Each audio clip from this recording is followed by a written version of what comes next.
Okay, ladies and gentlemen, welcome to another episode of Guess the WN8, a series where my viewers submit replays and I have to guess their WN8 and their win rate, or their win rate. If I get within 250 WN8 or 2% of their wins, then I win. And I don't have to give them gold. If I don't, then I give them gold. There's another paid replay. You can guarantee your replay is used by using the paid submission link in the description. I got loads at the moment. It's insane.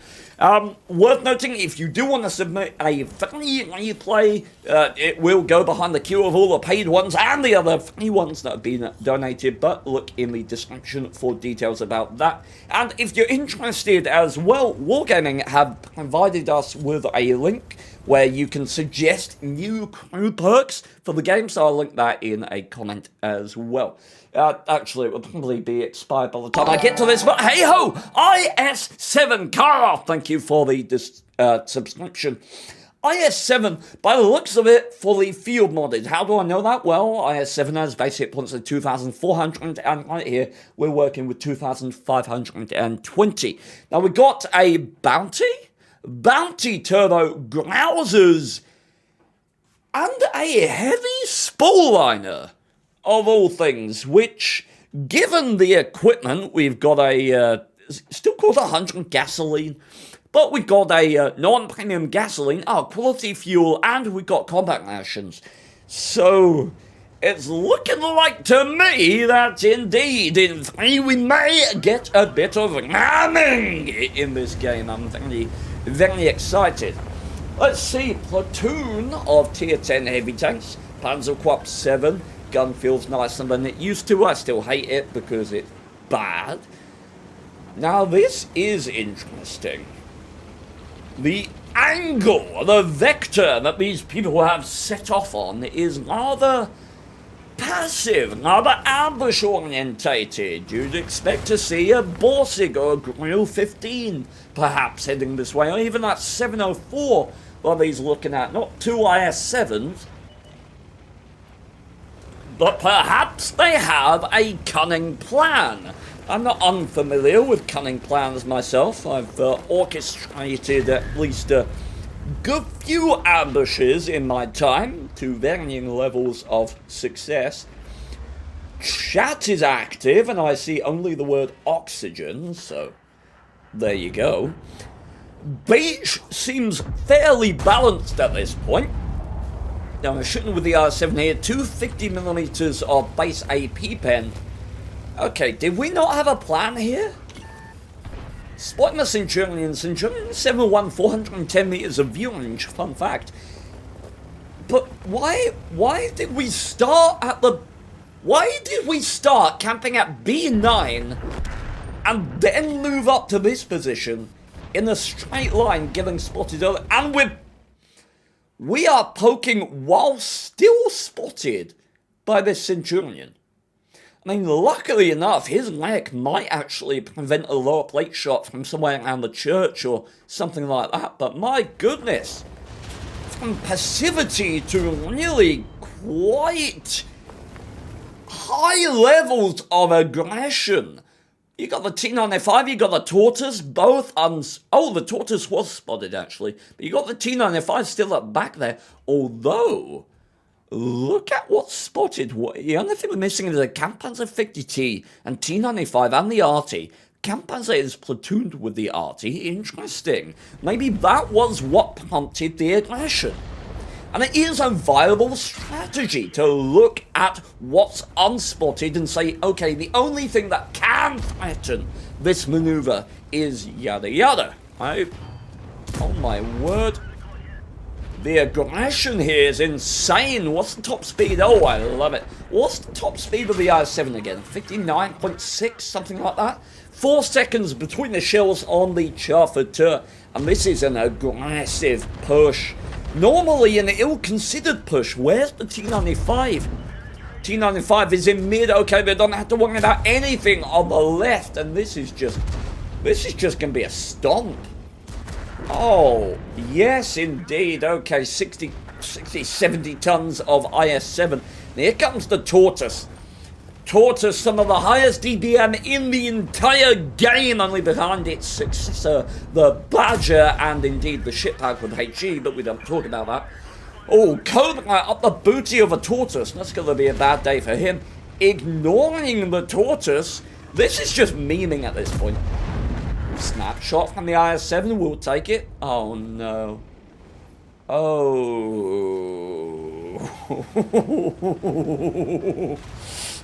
Oh, very pleasant. Oddly enough, it didn't get shot because when you are on top of a tank, that tank can't fire. It's an odd thing. You have a tank on top of you, your gun stops working. For some reason. Not entirely sure why, but the more you know. How on earth did you bounce? Oh my lord! That's just unholy. Okay, now we get to the climax.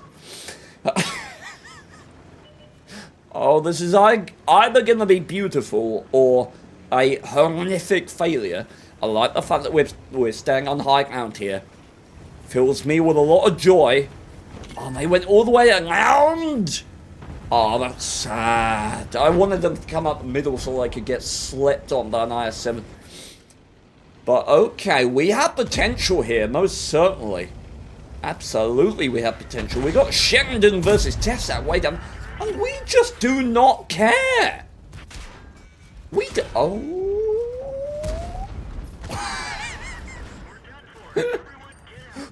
Okay, so I have no I have no. What am I meant to guess, man? What do I guess? I don't. This could be a good player just memeing, or a bad player memeing.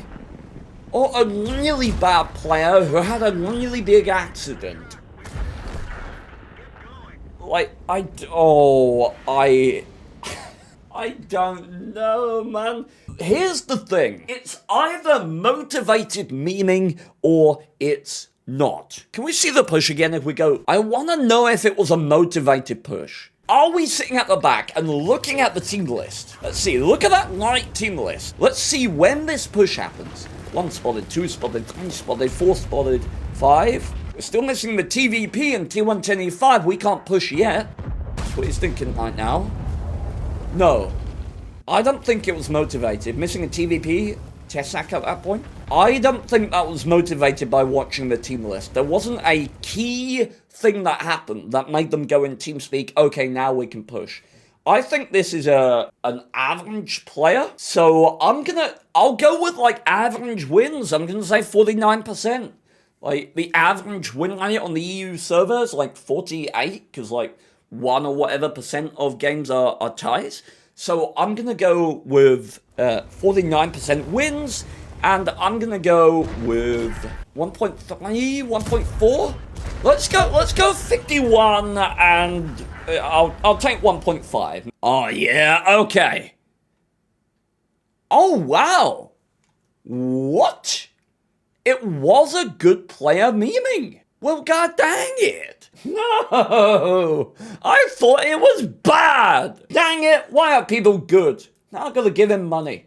Okay, second game. It's another paid replay submission. Thank you very much. And here we are in the Char Mle, a tank I don't know a lot about. It is a light tank though, but with a odd nuance. The camo falls while moving quite substantially when it is in speed mode. But that speed does give it 75 km/h top speed and 30 in reverse. So mobility certainly is aided by that, but the gun stabilization is awful. But we got Bond optics, we got vert stabs, and we got the experimental firepower equipment, I think. Was that experimental turbo?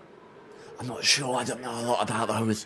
But I think, are we loading premium? No, we're loading AP. Okay, so 200mm of penetration on the AP, I think 240 on the premium, and 300 damage in a burst. It's 3 shells, I think 100 damage each. Yes? Oh no, 200 damage. Damn, okay. This thing can put out some damage in a clip. But speeding up into the middle, coming out of speed mode, we can see does take quite a while. But our cannon rating has now gone up, which is very nice. Probably aiming to catch some people early is a good spot to have. Interesting fact, if you do want to take advantage of this spot, you can shoot from where the Felice is, around here. You can shoot past into that IS and people of that ilk. IS lets off a shot. Oh my word, that is horrific. We still staying here? Look, you're a tier 9 tank. I don't like staying there for the 3.5 second intro clip after you'd already taken a hit, just to put out damage on a tier 7 tank. Like, look, if it was the ST2 or something like that, that you had a clean damage potential in, then I might consider it. But we risked potentially taking another Scorpion hit or the RT hit for damage onto an IS, which from a tactical point of view really isn't worth your health in a top tier light tank. So it's a little questionable on my part. We're still poking here. We're going to be aware that we know there is still one RT in play. T71 is spotted, RU251 is spotted. Both of those things are very nice. They sort of open up potential mid-play. If this flank starts to crumble, going over here might be actually viable because the RU wasn't present in that position. But you got to question at this point, how valuable are you in this location? Oh, and here comes Mr. RU looking for something. Now, the Scorpion that shot us earlier is not showing us anything. We have no engine noises, do we? That's unfortunate. Okay, are you going to mid? By the way, that's are you going to mid? I'm not asking him a question. Oh, Scorpion lit up from the back here. Looks like we are lucky to not take 2 hits from Scorpions earlier. I'm going to just rewind, see if I can get the engine noises to work. Okay, yeah, we have engine noises. Cool. So, now I want to see aggression on the AB line. Right? Your team are winning it. It's always helpful to have a light tank when you're winning the flank to get in and just open up on someone's booty. Hey! That was another pay and replay submission. I appreciate you. Oh my word. Hey, cheese shells. Taking apart that, are you? Holy heck. I guess that's why you take a clip of HE. 47 health left on that guy. But at this point, we're not doing much. The game's getting away from us. We want to chase it, right? The thing about good players, they very rarely, especially in a tank as flexible as this thing, with 75 km/h top speed, up to 80 with the experimental turbo, they don't let games slip away from them. Right? We could see that AB line was going to win from minutes ago.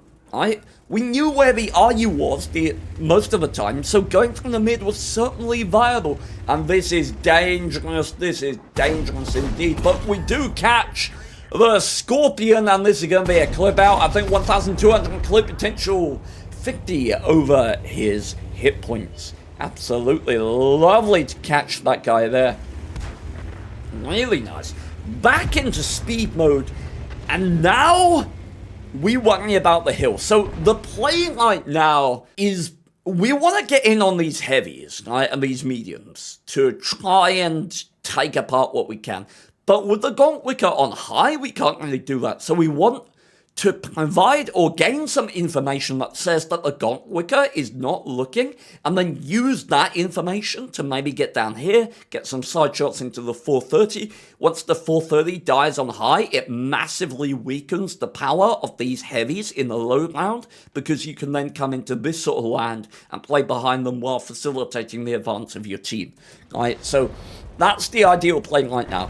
Once we get the information that the Gaunt Wicker or the T29 is not overwatching this land, I want to see a speed mode playing right into this area would be probably ideal. Unless the Gaunt Wicker just completely abandons the hill, in which case, booty! Very nice. Okay. Any other time the T29 might trouble you. That's absolutely gorgeous. Okay, and you've annoyed the Gaunt Wicker, it would seem. Now, at this point, it's viable to go along the A line, and just sneak in here, kill the RT, get crossfire into these guys, if you wanted to expend the time. We are in a very mobile tank here.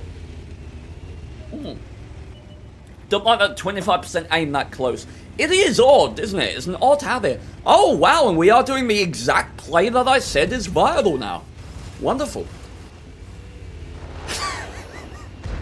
Listen, I ain't gonna judge that. I've done worse. Okay, but this is good light tank instincts, right? It's exploiting that mobility, that ability to position.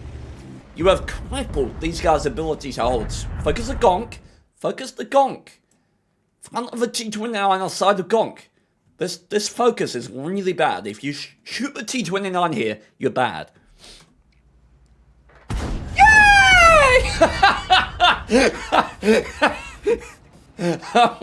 Hey. Made me nervous, but it's all fine. He's okay. He's not bad. Well, he might be, but he's not that bad. Okay, alright. Honestly, you can poke in. Just see. Oh wait, I forgot he had an autoloader. Oh god. Who gave me permission to critique other people's games? What the hell? Yulit, thank you for 3 months! That is awesome! Okay, we can lose this game. Quite easily. A little careless to be spotted by the STI going there, I think. Could have got to this position without being lit. 240mm of armor penetration. We're only going for half a clip. Good, good. Okay. Are we gonna reload? Try and put the other one out. I don't know what this ST1 is doing. Okay, at this point, it's a question of time. How much time do you want to invest just in case you get this shot? Like, you need to pen 2 shots out of 3 to kill him. You got 9 shells left. Like, ammo capacity is a concern at this point. Look at what is left on your team. Are you going to kill all of these tanks by yourself? Even mathematically, Death by Mouse, thank you for the prime sub. Even mathematically, 9 times 200, 1,800 damage is what you can do. The enemy have 2,700 hit points. What that tells you immediately is that your method of winning is not going to be shooting and killing the enemy tanks by yourself. Like, that is not mathematically possible. So it leaves your team's assistance or the cap. Right? Those are the 2 options that you have left to you when confronting this game. So right now, an ultimate priority is keeping this M12 and G-Saw in the game. I would be trying to relocate from here and getting out of this situation because I don't want to get pinned down by the STI being here and the 430 coming up over here. I'd be reloading and I'd be getting out of here right now. I would not be waiting for this guy. Because I think it's poor play. Oh, that ST2, I looked like he was going for the blind fire there. Would have been a beautiful shot by him. Was aimed at the exact right place. But why are we still sat here? I get that we have RT fire, but it's so dangerous. Because now... Oh. Wow. Okay. ST2 does get himself killed. There was merit to that because what the ST2 didn't do, you can see that he thought about, he had a decent idea of where you were, right? But what he didn't do was he didn't break line of sight. He didn't go out of the area that this bush could spot him. If he had done that, what it would have meant is that his 6th sense would have been able to go off again. And it would have been able to confirm to him that, yes, in fact, you are in this bush. But because he didn't break line of sight, he was permanently spotted, so his 6th sense never went off again, and it led to him doing something stupid. In order to prevent that, all he needs to do is just break line of sight. He's not under a lot of pressure. Break line of sight, just count in your head, 1, 2, 3, all the way up to 10 if you like, and then poke again. If you don't get spotted, then you can push out. To be honest, I don't know why he's pushing here. I don't know what this gains him at this point, but you get the idea, right? All he had to do was a simple spotting ring check, and he didn't do it, and now he's dead. Oh, and G-Saw goes down to the 430. That is very unfortunate, and Apple in chat communicating that this is the last clop, as he says. Last clip, I imagine. But look at this. Pushing over 80 in this tank. Very, very nice to see. But we have, what? We have 1,200 damage that we can put out. And the enemy have 2,000 hit points left. So unless we can target engines, unless we can target ammo racks, we're going to need the M12 to do a lot of work. Oh, never mind! That's a twist. Total hit points of the enemy team just dropped to 3 below our clip potential. 3. Oh my. Okay. Now we've got a little bit of real estate. And see, I like this, because this is the stage of the game again where you invite the enemy team. I talk about this so much. It happens when you are outnumbered or opposed by a greater force than you can handle via generic means, right? It is, okay, enemy team, are you going to throw me a bit of health? You're going to throw me a bone? You knew what that STI did and yellow out in front of someone and die, right? Or are you going to cap pressure together, put the torn van, hold down behind the 430, right? What are you doing? And giving the enemy that time is often the best play. And this is bold gameplay right here. We can take one hit, but if we take a hit from both of these guys, this guy is bold, dude, he is bold. Oh, and 430 stumbles upon the RT in the corner there. And this, oh, RT does get a good hit out. At this point, the boldness is completely correct. Coming out of speed mode at what looked like the correct time, should be able to get this guy. And because of the nature of this gun, you have to fire 3 shells. You hit the fire button once, it fires 3, regardless. So the last 3 shells, and I kid you not, ladies and gentlemen, bar some RNG, every single one of them has to pen, which is no easy task, given that it is a 430.